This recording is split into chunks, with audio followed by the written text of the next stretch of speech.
Hello everyone. जैसा कि आप सभी जानते हैं कि हम डेली बेस पे द इंडियन एक्सप्रेस की करंट अफेयर करते हैं। तो आज है 4 अक्टूबर और आज की जो हमारी इम्पोर्टेंट न्यूज़ रहने वाली हैं वो होंगी भारत और चीन के संबंधों को लेकर माओवादी विद्रोह का क्षितिज पर पतन, यानी कि जो माओवादी हैं उनका जो विद्रोह चल रहा है, जो चल रहा था पुराने समय से, तो वह जो है कहाँ तक पहुँच गया है, यानी कि उसमें कितनी कमी जो है वो देखने को मिल रही है। और जो नीति आयोग है उसके द्वारा एफडीआई कर का जो प्रस्ताव रखा गया है उसके बारे में भी बातचीत जो है वो हम करने वाले हैं। तो आज की हमारी जो पहली न्यूज़ रहेगी, भारत चीन जो है सीधी उड़ानें पुनः शुरू होने से किसे जो है वो लाभ होगा। तो आज से जो है हम एक जो न्यूज़ कवर करते हैं उसका एक अलग पैटर्न जो है वो करने वाले हैं। यानी कि आज तक हम जो न्यूज़ कवर करते थे वो किस प्रकार से किया करते थे कि जो न्यूज़ आई होती थी सिर्फ उसके बारे में बात करते थे कि यह न्यूज़ क्या है या फिर यह जो है भारत से किस प्रकार रिलेटेड करेगी, इसके क्या इफ़ेक्ट पड़ेंगे। लेकिन आज से हम जो है एक नई शुरुआत करने जा रहे हैं कि आज से जो हम न्यूज़ को कवर करेंगे, जो आज के दिन जैसे जिस दिन वो न्यूज़ आएगी उसको तो कवर करेंगे ही, बल्कि उससे जो पहले का इतिहास होगा, प्राचीन भारत से लेकर आज तक का जो भी इतिहास रहा होगा उसके बारे में भी जो है हम डिटेल से जानेंगे। और उन्हें जानने के बाद उस न्यूज़ से रिलेटेड जो प्रीवियस ईयर के पीवाईक्यू होंगे उनको भी सोल्व करेंगे। तो चलिए स्टार्ट करते हैं। भारत और जो चीन है उनके बीच के जो संबंध हैं वह प्राचीन काल से ही जो है सांस्कृतिक, धार्मिक और जो व्यापारिक आधार हैं उनमें मजबूत रहे हैं। लेकिन जो आधुनिक युग है, यानी कि जो आज का समय है, उसके अंदर हमें जो चीन है और भारत है उनके संबंधों में कड़वाहट जो है वो दिखाई दे रही है। यानी कि आधुनिक भारत के अंदर आधुनिक युग के अंदर हमें जो इनके बीच संबंध हैं वो बहुत ही जटिल और बहुआयामी जो है वो नज़र आते हैं। अगर प्राचीन भारत से जाने कि दोनों देशों के बीच में जो संबंध हैं वो किस प्रकार से स्थापित थे, तो प्राचीन काल से अगर देखें तो जो बौद्ध धर्म है उसके प्रसार के अंदर जो है, यानी कि जो बौद्ध धर्म है, उन्होंने दोनों देशों को एक दूसरे से जोड़ने का काम किया था। तो जो भारत है और चीन है उनके बीच में पुराने समय से ही जो है वो संबंध चले आ रहे हैं, जो कि बौद्ध धर्म के कारण रहे। जो दूसरी शताब्दी ईसा पूर्व बौद्ध धर्म में जो भिक्षु थे, जैसे कि जो फाहियान और जो ह्वेनसांग थे, जो कि चीनी यात्री थे जो भारत आए थे, उन्होंने बौद्ध धर्म के अंदर ग्रंथ लिखे, उनका दर्शन लिखा और वहाँ से जो है उन सबको वो अपने साथ ही ले गई। और जो ह्वेनसांग हैं उसके द्वारा 7वीं शताब्दी से जो नालंदा विश्वविद्यालय है वहाँ पर उसने उसका अध्ययन किया और जो सैकड़ों बौद्ध ग्रंथ हैं उनको अपने साथ में चीन ले गए, जिससे कि बौद्ध धर्म जो है वो वहाँ तक भी पहुँच गया। और अगर बात करें व्यापार की तो पहले एक रेशम मार्ग, यानी कि जो सिल्क रूट हुआ करता था, उसके माध्यम से भारत और जो चीन है इनके बीच में व्यापार हुआ करता था। और जो रेशम मार्ग है वो जो है उसके माध्यम से दोनों देशों के बीच का जो व्यापार था वो बहुत ही उस समय पर फला फूला। और किन चीज़ों का जो है वो वहाँ से निर्यात या जो आयात है वो किया जाता था, जैसे कि जो मसाले हैं, रेशम है या फिर जो अन्य सामान होता था, अब वे जो हैं व्यापार दोनों जो देश हैं उनको एक दूसरे से जोड़ता था।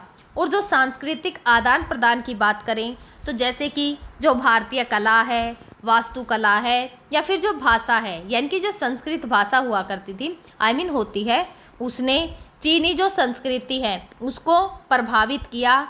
जबकि जो चीनी तकनीक है, जैसे कि चीन के अंदर जानते हैं हम कि सबसे पहले कागज़ का आविष्कार चीन के द्वारा किया गया था, तो भारत को चीन से कागज़ और जो बारूद है वो भी भारत के अंदर जो है वो पहुंच गया था।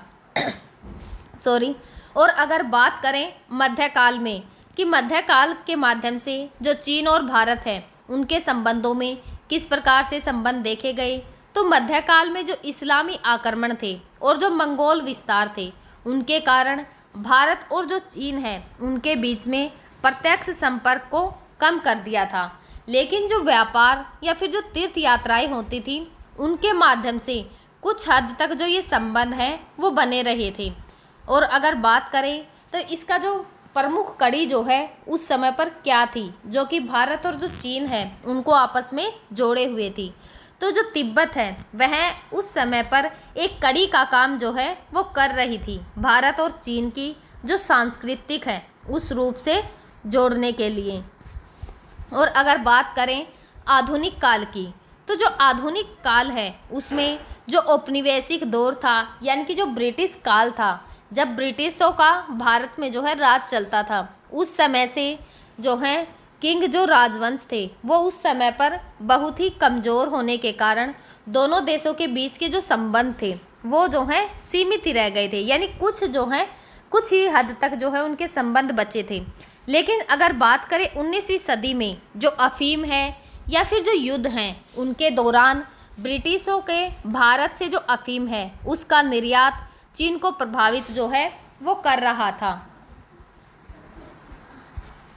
और जो स्वतंत्रता के बाद देखें, यानी कि 1947 से 1950 के बीच अगर देखें, तो भारत 1947 में जो है वो स्वतंत्र हुआ था, हम यह सब जो है जानते हैं। और जो 1949 है उसके अंदर चीन में एक पार्टी जो कम्युनिस्ट पार्टी थी, उस क्रांति की शुरुआत हुई। भारत ने फिर 1950 के अंदर पीपुल्स जो रिपब्लिक है ऑफ चाइना उसको भारत के द्वारा मान्यता दी गई। और जो चीनी भाई 1950 1954 के अंदर एक पंचशील जो समझौता है वो हुआ, जिसके अंदर भारत और जो चीन है दोनों देशों ने शांतिपूर्ण और सह अस्तित्व के सिद्धांतों के साथ जो है इसको, यानी कि जो ये समझौता था पंचशील समझौता, इसको दोनों ने अपना लिया। और जो जवाहरलाल नेहरू थे और जो चाउन एन लाई थे उनके बीच में जो ये दौर है, यानी कि संबंधों के बीच का जो दौर था, इसको स्वर्ण काल के नाम से भी जो है वो जाना जाता है। और 1962 के अंदर फिर युद्ध हुआ और जो तनाव सीमा है विवाद हो गई, यानी कि सीमा को लेकर जो है दोनों देशों के बीच में तनाव पैदा हुए। यानी कि जो भारत और चीन है उनकी सीमा मैकमोहन रेखा और जो अक्साई चिन्ह है, यानी कि चीन के द्वारा जो कब्जा किया गया इलाका है वह अक्साई चिन्ह है। और जो मैकमोहन रेखा है उसको लेकर दोनों देशों के बीच में असहमति हुई, जिसके कारण 1962 का जो युद्ध है वो हुआ था। और इस युद्ध के दौरान भारत को जो है हार का सामना करना पड़ा था, जिसने दोनों देशों के बीच में अविश्वास को जो है वो जन्म दे दिया था। और 1960 से जो 1980 युद्ध के बाद जो संबंध जो हैं वो ठंडे रहे और व्यापार और जो कूटनीतिक संपर्क है वो न्यूनतम जो है वो रहा। और 1980 की अगर बात करें तो 1980 के बाद से दोनों के संबंधों में सुधार हुए, क्योंकि 1988 में जो राजीव गांधी थे उनकी चीन यात्रा के दौरान जो है दोनों देशों के संबंध कुछ जो हैं वो अच्छे होते हुए दिखाई दिए, जिनसे जो संबंध हैं उनको सामान्य कर दिया। और दोनों देशों की जो सीमा विवाद है उस पर जो बातचीत थी वो भी स्टार्ट जो है वो हो गई।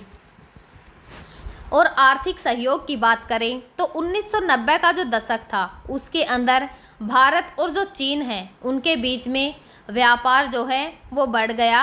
और 2000 तक, यानी कि सन 2000 तक चीन भारत का एक प्रमुख व्यापारिक जो साझेदार है वो बन गया।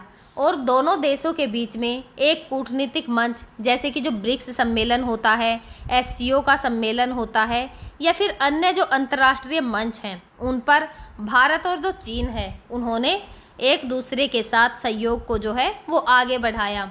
और बात करें 21वीं सदी का जो उतार चढ़ाव है और दोनों देशों के बीच में जो आर्थिक संबंध हैं उनके बारे में, तो आज जो है चीन भारत का दूसरा सबसे बड़ा व्यापारिक साझेदार है। 2024 और 25 के बीच में इन दोनों के बीच में द्विपक्षीय व्यापार जो है 130 बिलियन डॉलर से अधिक का है। भारत मुख्य रूप से इलेक्ट्रॉनिक्स और जो मशीनरी का आयात है वे करते हैं, जबकि जो दवाइयां हैं और जो रसायन है उनका निर्यात भी करते हैं। और अगर बात करें सीमा तनाव की तो 2017 में फिर से डोकलाम जो विवाद है वो हो गया और 2020 में गलवान घाटी का संघर्ष हुआ जिसमें 20 भारतीय जो जवान हैं वो भी शहीद हो गए थे और दोनों देशों के बीच में फिर से जो तनावपूर्ण संबंध हैं वो बन गए। और अगर बात करें हालिया प्रगति की कि 2025 में हम जो ये न्यूज़ कवर कर रहे हैं वह जो है क्यों न्यूज़ में है, तो 2025 में जो सीधे उड़ान हैं उनको पुनः जो है वो स्टार्ट किया जा रहा है, इसलिए यह न्यूज़ चर्चा में है। जो LAC पर डिसइंगेजमेंट जो प्रक्रिया है उसके संबंधों में सुधार के जो संकेत हैं वो मिल रहे हैं। जो 26 अक्टूबर 2025 है उससे इंडिगो और जो अन्य एयरलाइंस हैं वह उड़ानें जो हैं वो शुरू कर दिए जाएंगे।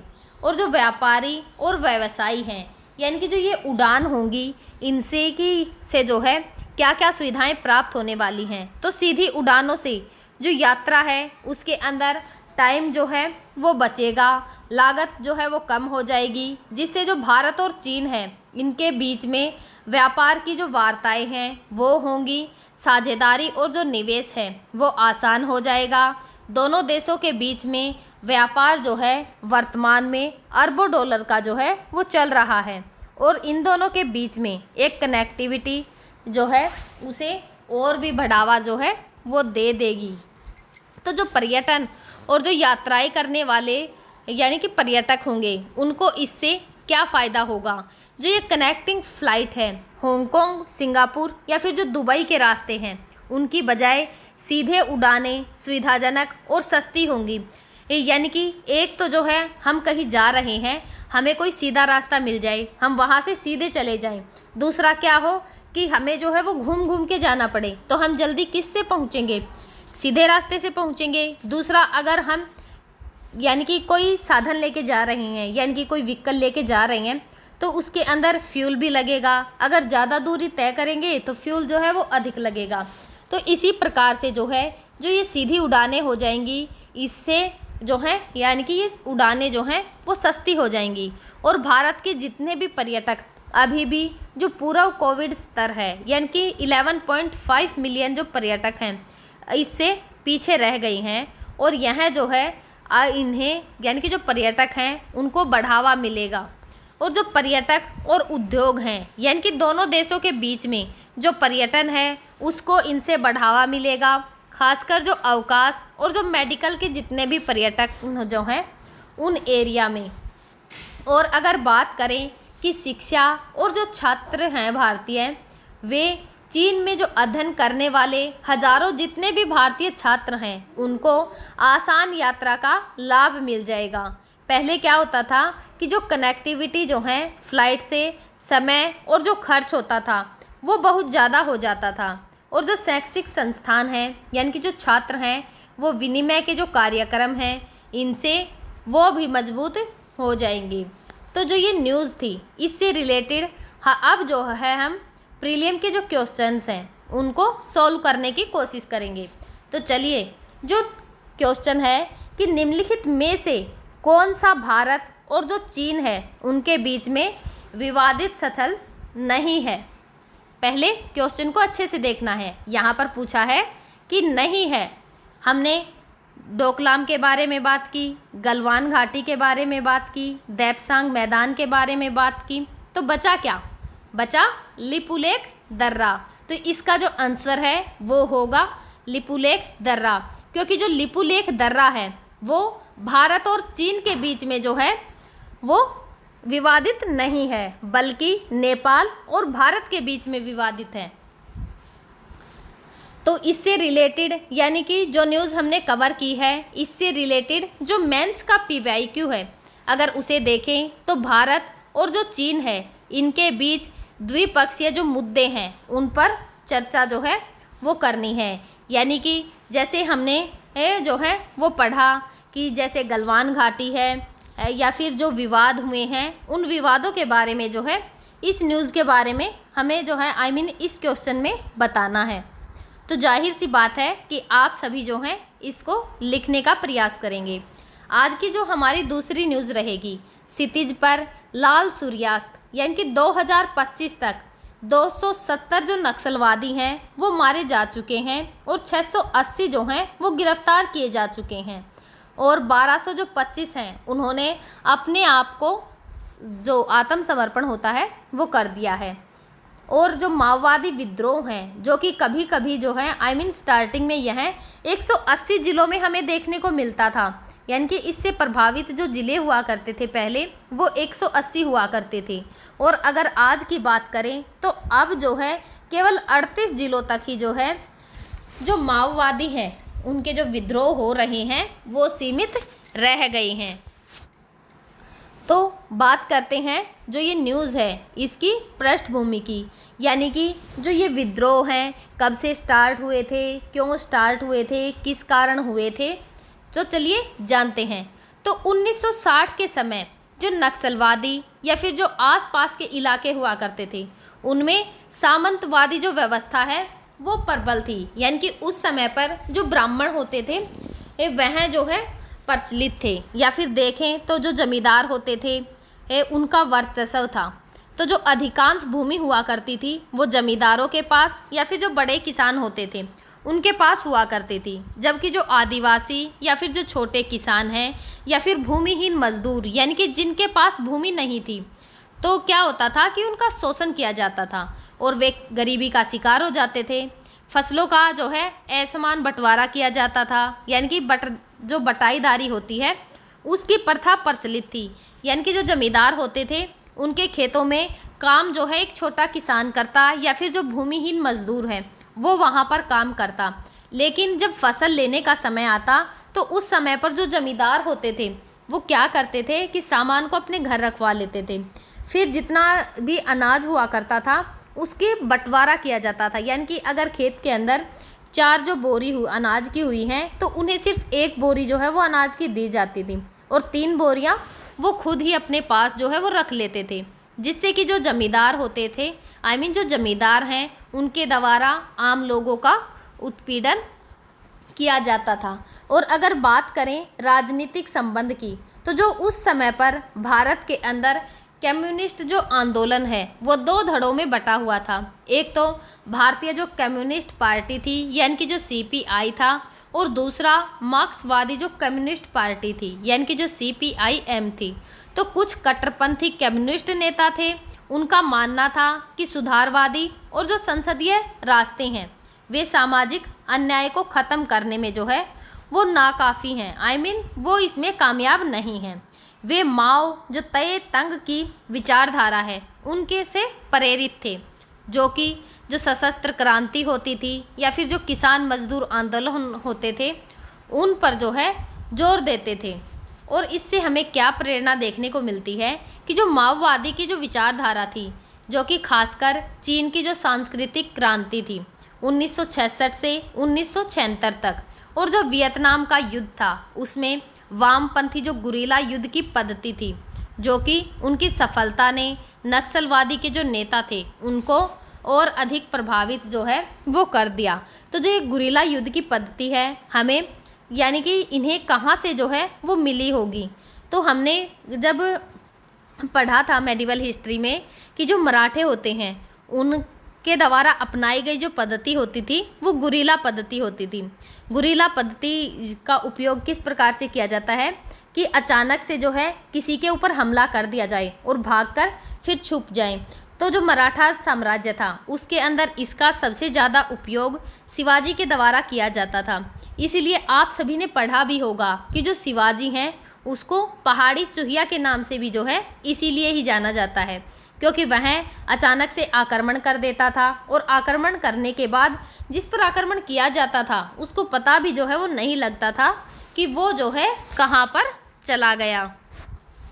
और जो ये आंदोलन है इनकी शुरुआत 1967 में जो नक्सल बाड़ी में आदिवासी जो किसान थे और जो मजदूर थे उन्होंने स्थानीय जो जमींदार थे उनके खिलाफ इस विद्रोह को स्टार्ट किया था। यह आंदोलन मुख्य रूप से जो भूमि सुधार और जो बटाईदारी प्रथा थी उसके शोषण के खिलाफ किया जा रहा था।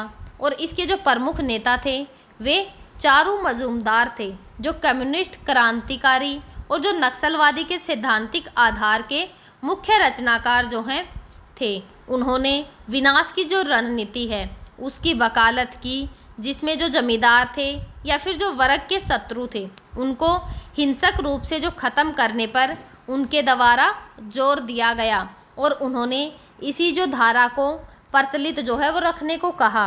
और जो कानू सान्याल भी जो हैं इसके प्रमुख नेताओं में से एक थे।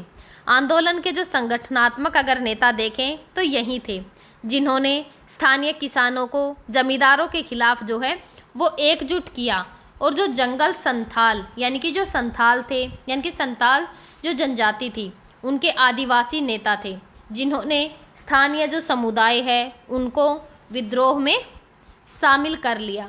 और जो ये घटनाएं हैं वो मार्च 1967 में एक आदिवासी किसान को जमींदारों द्वारा जो है वो पीट दिया गया था, जिसके बाद किसानों ने क्या किया, इकट्ठे होकर जमींदार की जो ज़मीन थी उस पर कब्जा कर लिया।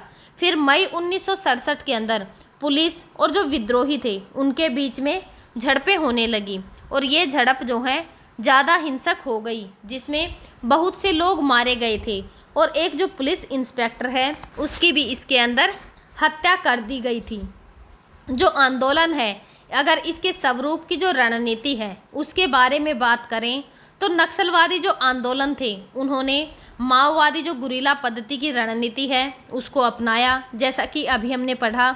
और जो किसान हैं उनको हथियारबंद जो दस्त हैं उनमें इकट्ठा किया गया, और जमींदारों की संपत्ति को हथिया लिया गया। जल जंगल ज़मीन का जो है नारा भी लगाया गया। इस आंदोलन का जो ये जल जंगल ज़मीन का नारा है, इस आंदोलन का जो है उस समय पर मूल मंत्र बन गया था। और फिर इसके क्या प्रभाव हुए आंदोलन के, तो जो ये आंदोलन है वो जो ग्रामीण क्षेत्र हैं उनमें भी तेज़ी से फैल गया, खासकर जो पश्चिम बंगाल, बिहार, आंध्र प्रदेश और जो उड़ीसा जैसे राज्य हैं उनके अंदर, जिसने शहरी जो बुद्धिजीवी हैं, विशेषकर कोलकाता के जो छात्र हैं और जो युवा हैं, उनको अपनी ओर अट्रैक्टिव किया। और जो आंदोलन है अगर उसके स्वरूप की बात करें और जिसके प्रभाव रहे हैं वो जो है बंगाल, बिहार, आंध्र प्रदेश और जो उड़ीसा है उनमें ज़्यादा देखने को मिले हैं। फिर यह सब होने के बाद जो सरकारी प्रतिक्रिया या फिर जो दमन रहा है वो कैसे किया गया, यानी कि सरकार के द्वारा जो है इस आंदोलन को दबाने के लिए क्या क्या प्रयास किए गए। तो पश्चिम बंगाल की जो वामपंथी सरकार थी उसने आंदोलन को कुचलने के लिए बहुत ही सख्त कदम उठाए, जैसे कि पुलिस और जो अर्धसैनिक बल हैं उनको बड़े पैमाने पर जो है गिरफ्तारियां की गई, और यह कार्रवाई जो है वो हिंसक कार्रवाई जो है उस समय पर थी। और 1967 के अंत तक आंदोलन को नक्सलबाड़ी में काफ़ी हद तक जो है वो दबा दिया गया सरकार के द्वारा। उनके द्वारा क्या क्या किया गया, नेताओं का अंत किया गया, जैसे जो चारू मजूमदार थे उनको 1972 में गिरफ्तार कर लिया गया, उनकी हिरासत में ही जो है मृत्यु भी हो गई। कानू जो सान्याल हैं उनके बाद में आत्मसमर्पण जो है वो कर दिया, और 2010 में जो है उनकी भी मृत्यु हो गई। फिर जो नक्सलवाड़ी जो विरासत है कि नक्सलवाड़ी जो विरासत है उसका उदय जो है किस प्रकार से हुआ। नक्सलवाड़ी आंदोलन ने 1969 में भारतीय जो कम्युनिस्ट पार्टी थी, यानी कि जो मार्क्सवादी लेनिनवादी थी, उनके गठन को जो है वो प्रेरित किया, जिससे जो सशस्त्र क्रांति है उसको और अधिक बढ़ावा दिया गया, और यह नक्सलवाद का जो है वो आधार बनी। और इसका फैलाव कहाँ से कहाँ तक हुआ। आंदोलन ने भारत के जो अन्य हिस्से हैं, विशेषकर जो आदिवासी हैं या फिर जो ग्रामीण क्षेत्र हैं, उनमें माओवादी जो विद्रोही हैं उनको प्रेरित किया। यह जो है आज भी लाल गलियारे यानी कि रेड कॉरिडोर के नाम से जानने वाले जो इलाके हैं, यानी कि आज भी जो है इन क्षेत्रों में जो नक्सलवाद है वो सक्रिय है। हालांकि 2025 तक इसका प्रभाव जो है वो काफ़ी कम हो गया है, 38 जिलों तक जो है ये सीमित रह गया है। तो 2025 के संदर्भ में अगर देखें तो जो नक्सलवाड़ी आंदोलन है जो कभी एक शक्तिशाली जो विद्रोह है उसके प्रतीक हुआ करते थे, और अब जो है यह काफ़ी हद तक कमज़ोर हो चुके हैं। इनके कमज़ोर होने का कारण जो सरकारी नीतियां हैं, जैसे कि सुरक्षा के अभियान, विकास की परियोजनाएं, आत्मसमर्पण की योजनाएं, या फिर जो माओवादी हैं उनके प्रभाव को इन्होंने सीमित कर दिया है।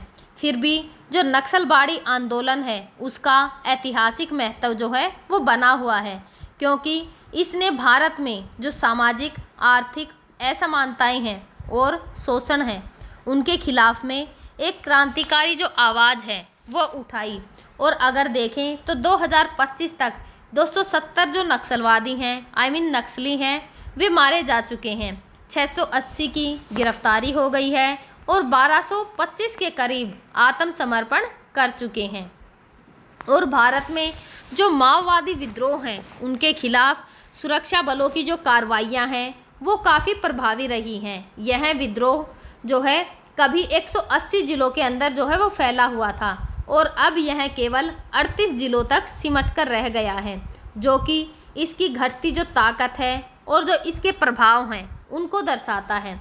चलिए अब हम इससे रिलेटेड जो प्रीलिम्स के PYQ हैं उनको करने की कोशिश करेंगे। तो 2019 के अंदर जो प्रीलिम्स में हमें ये क्वेश्चन देखने को मिला था कि नक्सलवाड़ी दार्जिलिंग जो ज़िला है उसके अंदर किस आंदोलन की शुरुआत की गई थी। तो उस समय पर नक्सलवादी जो आंदोलन है उनकी शुरुआत हुई थी। और जो GS पेपर 3 है यानी कि जो आंतरिक सुरक्षा है उससे मेंस का जो PYQ है उसे देखें तो जो आतंकवाद प्रभावित क्षेत्रों में हृदय जीतना, आबादी का विश्वास बहाल करने का आवश्यक कदम है। चर्चा कीजिए कि सरकार ने इस दिशा में क्या क्या उपायों को अपनाया, यानी कि जो ये आतंकवाद से प्रभावित जितने भी इलाके थे उनमें विद्रोह को दबाने के लिए सरकार के द्वारा क्या क्या जो कदम है या फिर क्या क्या जो उपाय हैं वो किए गए।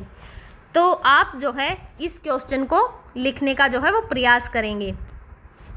आज की हमारी जो तीसरी न्यूज़ रहेगी, नीति आयोग ने FDI को बढ़ावा देने के लिए व्यापक अनुमानित कर का प्रस्ताव जो है वो रखा है। तो इस न्यूज़ के अंदर भी हम पहले यह जानने की कोशिश करेंगे कि नीति आयोग क्या है, इसकी स्थापना कब की गई, किसके द्वारा की गई और किसको चेंज करके किस में जो है वो रखा गया। अगर जाने कि इसकी पृष्ठभूमि क्या है, तो जो ये योजना है यानी कि जो ये आयोग है इसका युग 1950 से 1914 का रहा है। इस आयोग की स्थापना पहले तो 15 मार्च 1950 को जवाहरलाल नेहरू के नेतृत्व में जो है वो की गई थी। इसका उद्देश्य जो पंचवर्षीय योजनाएं थी उनके माध्यम से भारत की जो अर्थव्यवस्था है उसको समाजवादी ढांचे में नियोजित विकास करना था।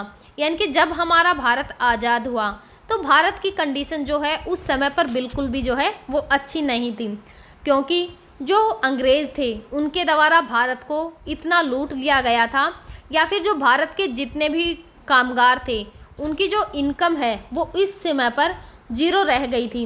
उनकी इनकम जीरो कैसे हो गई थी कि जो ब्रिटिश हैं उनके द्वारा क्या किया जाता था कि उनका जो सामान भारत में आता था उस पर कोई टैक्स नहीं लगाया गया था, और जो भारत का कोई भी सामान जो था वो अगर वहाँ पर जाता था तो उस पर एक तो टैक्स लगाया जाता था, दूसरा जो भारत के बुनकर थे वे काम को हाथ से करते थे और हाथ से बनाया हुआ जो सामान होता है उसकी कीमत अधिक होती है, और जो उद्योगों में बनाया जाता था ब्रिटेन में, तो वहाँ पर क्या वो सामान सस्ता होता था।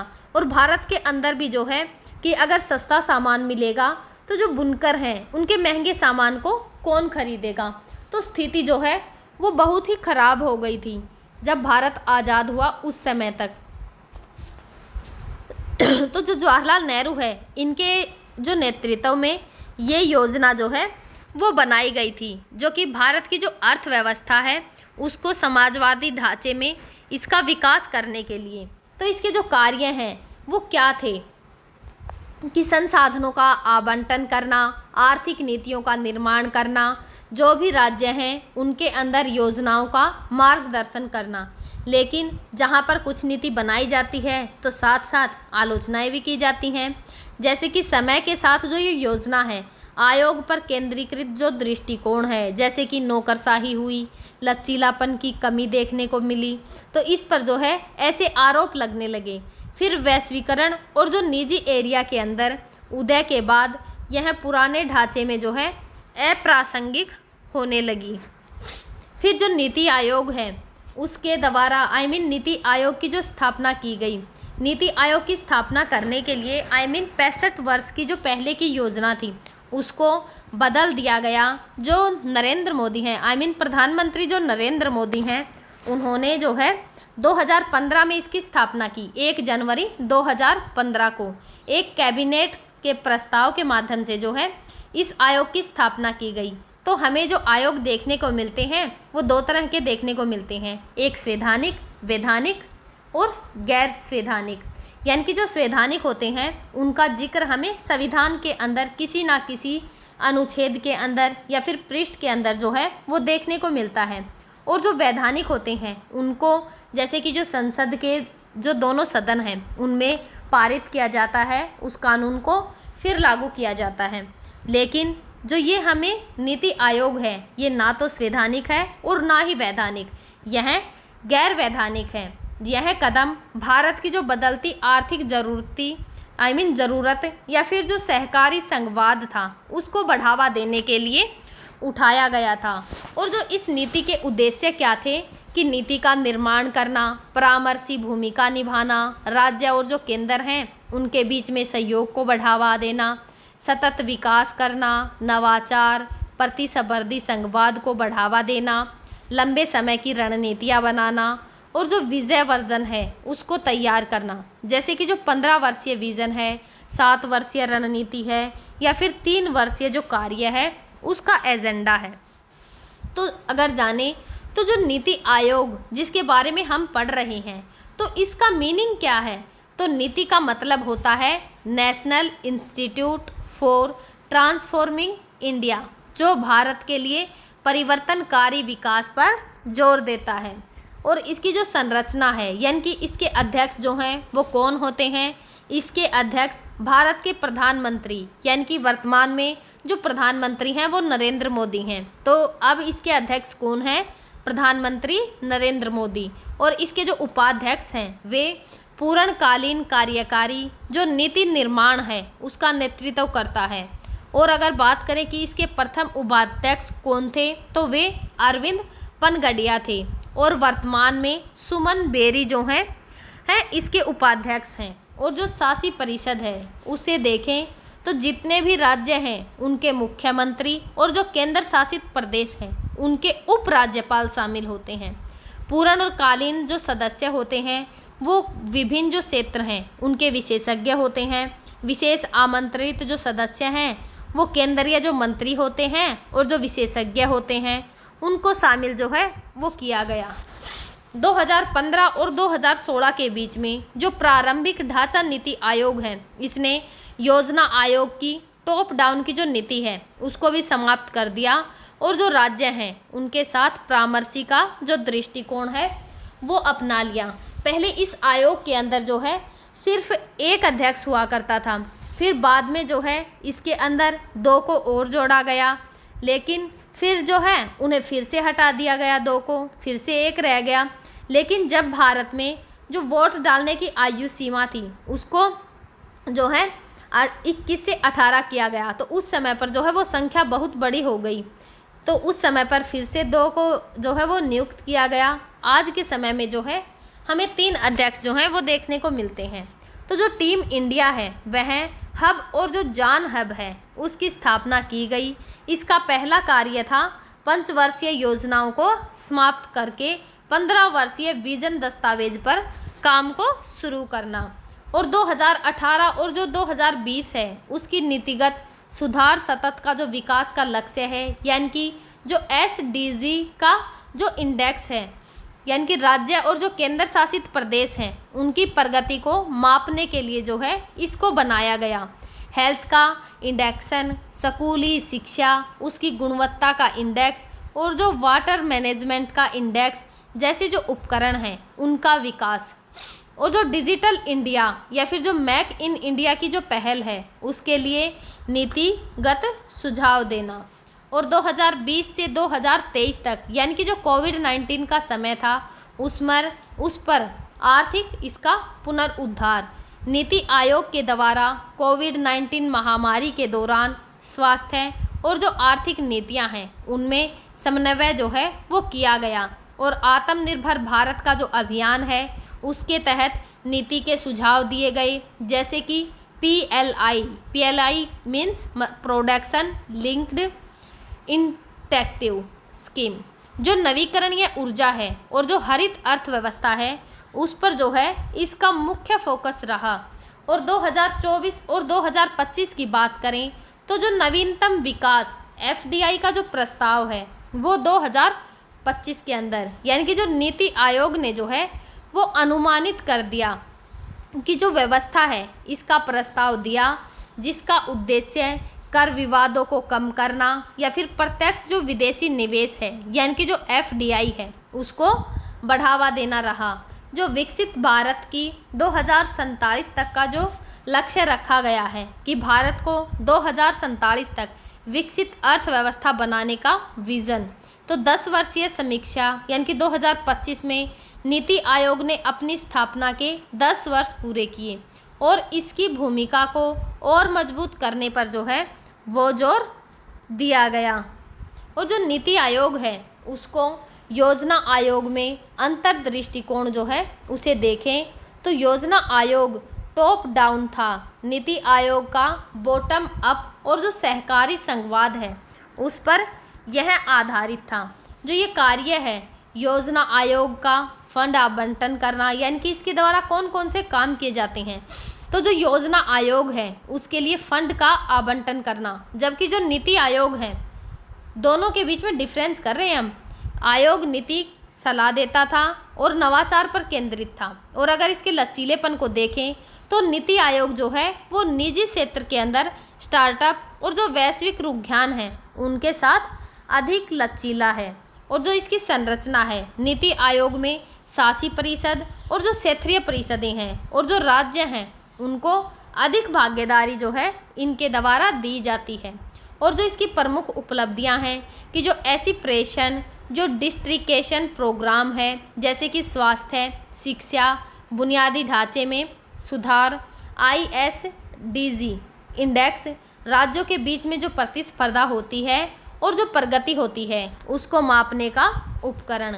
और पोषण अभियान यानी कि जो कुपोषण है उसको कम करने की राष्ट्रीय पहल, यानी कि जो कुपोषण क्या होता है कि जहां बच्चों को भोजन नहीं मिलता, जिस प्रकार की स्थिति आज हमें गाज़ा के अंदर देखने को मिल रही है कि वहाँ के जो बच्चे या फिर जो बड़े हैं वो कुपोषण से जूझ रहे हैं। तो जो पोषण अभियान है इसके अंतर्गत गांव-गांव तक बच्चे या फिर जो बुजुर्ग हैं उन तक भोजन को पहुंचाना जो है इसके अंतर्गत रखा गया, जिसके थ्रू यानी कि जो सरकार है वो सरकारी जो कोटा होता है उसके अंदर अनाज का आवंटन जो है वो करती है। नवाचार को बढ़ावा, अटल नवाचार मिशन और स्टार्टअप इंडिया को समर्थन, FDI का प्रस्ताव 2025, इसके अंदर कर सुधारों के माध्यम से निवेश को आकर्षित करने की जो पहल है उसकी शुरुआत की गई है। तो जो चुनौतियां हैं और उसकी वित्तीय शक्तियां हैं, यानी कि जो योजना आयोग है उसके पास फंड आवंटन की शक्ति थी, लेकिन जो नीति आयोग है उसके पास केवल सलाहकारी भूमिका है। और जो कार्यान्वयन है यानी कि इनके द्वारा क्या क्या काम किए जाते थे, तो नीतियों को लागू करने में राज्य और जो मंत्रालय है उनके साथ समन्वय की जो है वो कमी देखने को मिली। और इसकी कुछ आलोचनाएं भी हैं, जैसे कि कुछ आलोचकों का कहना है कि नीति आयोग सरकार का जो एजेंडा है उसका प्रचारक जो है वो बनकर रह गया है।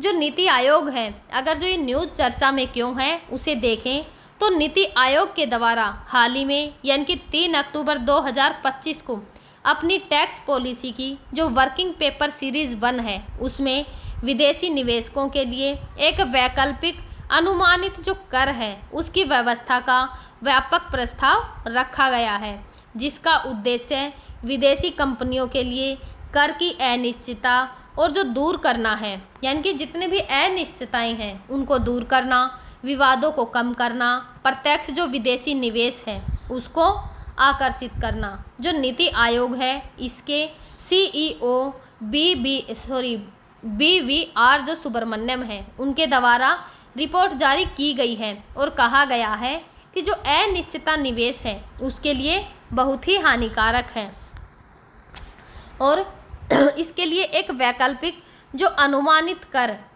की व्यवस्था को जो है वो रखा गया है। और ये जो है जो भारत को 2047 तक विकसित जो अर्थव्यवस्था बनाने की पहल है उसके विजन को जो है साकार कर सकता है। और इसके द्वारा जो प्रस्ताव पहले से मौजूद है कि कुछ इलाकों के अंदर जैसे कि जो इलेक्ट्रॉनिक्स है या फिर मैन्युफैक्चरिंग में 25% का जो लाभ है वो माना जाना है, उसको विस्तारित जो है वो कर रहा है। तो इससे रिलेटेड हम जो है अब प्रीलिम्स के कुछ क्वेश्चंस को देखेंगे। जो एक क्वेश्चन है वह प्रीलियम 2016 के अंदर पूछा गया है। तो प्रश्न क्या है कि वित्तीय स्थिरता और विकास परिषद यानी कि financial stability and development council, इसके संदर्भ में जो ये कथन दिए गए हैं इनमें से कौन सा सही है। तो नीति आयोग का एक अंग है। बताइए क्या जो विकास परिषद है वह नीति आयोग का एक अंग है। दूसरा है कि इसका जो गठन है वो राष्ट्रीय वित्त आयोग के रूप में किया गया है। तो क्या नीति आयोग जो है वो वित्त की देखभाल करता है? बताइए नहीं। इसके अंदर जो दोनों ही जो वाक्य हैं यानी कि जो दोनों कथन दिए गए हैं दोनों ही गलत साबित होते हैं, क्योंकि जो नीति आयोग है वो क्या करता है, लंबे समय की अवधि के लिए कानून बनाता है या फिर जो राज्य और केंद्र हैं इनके बीच में सलाह देने का काम करता है। जो यूपीएससी प्रीलिम्स 2020 के अंदर फिर जो एक क्वेश्चन है वो पूछा गया है। तो नीति आयोग का जो अध्यक्ष होता है भारत का प्रधानमंत्री होता है। लद्दाख के जो उपराज्यपाल हैं इसके शासी परिषद के सदस्य होते हैं। नीति आयोग का मुख्य कार्य पंचवर्षीय योजनाओं का निर्माण करना होता है। तो बताइए कि इनके अंदर कौन सा सही है। तो इसके अंदर जो है ए और जो बी हैं वे दोनों सही हैं और जो तीसरा ऑप्शन है वो इसके अंदर गलत है। तो आज का हमारा जो इस न्यूज़ से रिलेटेड मेंस का क्वेश्चन रहने प्रीलिम्स का ही है कि जो नीति आयोग है उसकी योजना जो है आयोग की जगह कब स्थापित की गई। यानी कि नीति आयोग की स्थापना पहले योजना आयोग हुआ करता था, योजना आयोग को बदल के नीति आयोग जो है वो कब किया गया। तो कब किया गया था 2015 के अंदर, 1 जनवरी 2015 के अंदर प्रधानमंत्री नरेंद्र मोदी के द्वारा। तो इस न्यूज़ से रिलेटेड जो यूपीएससी मेंस 2018 के अंदर पूछा गया जीएस पेपर 3 के लिए, यानी कि जो भारत में नीति आयोग द्वारा अपनाए गए जो सिद्धांत हैं, पूर्व योजना आयोग द्वारा अपनाए गए सिद्धांतों से किस प्रकार भिन्न है। यानी कि जो नीति आयोग हैं या फिर जो योजना आयोग है उसके अंदर जो है हमें जो उनके सिद्धांत हैं उनका कंपैरिजन करना है। तो शायद आप ये क्वेश्चन जो है इससे आज जो हमने न्यूज़ कवर की है इससे आपका ये क्वेश्चन हो जाएगा। तो आप जो है इन क्वेश्चंस को सॉल्व करने की कोशिश करना, यानी कि लिखने की कोशिश करना, जो कि आपके एग्ज़ाम में जो है बहुत ही काम आने वाली हैं। हम जो है आगे भी जो है आप सभी के साथ आगे से जो न्यूज़ करेंगे वो इसी प्रकार से जो है वो किया करेंगे। तो तब तक आप पढ़ते रहिए, खुश रहिए। Thank you.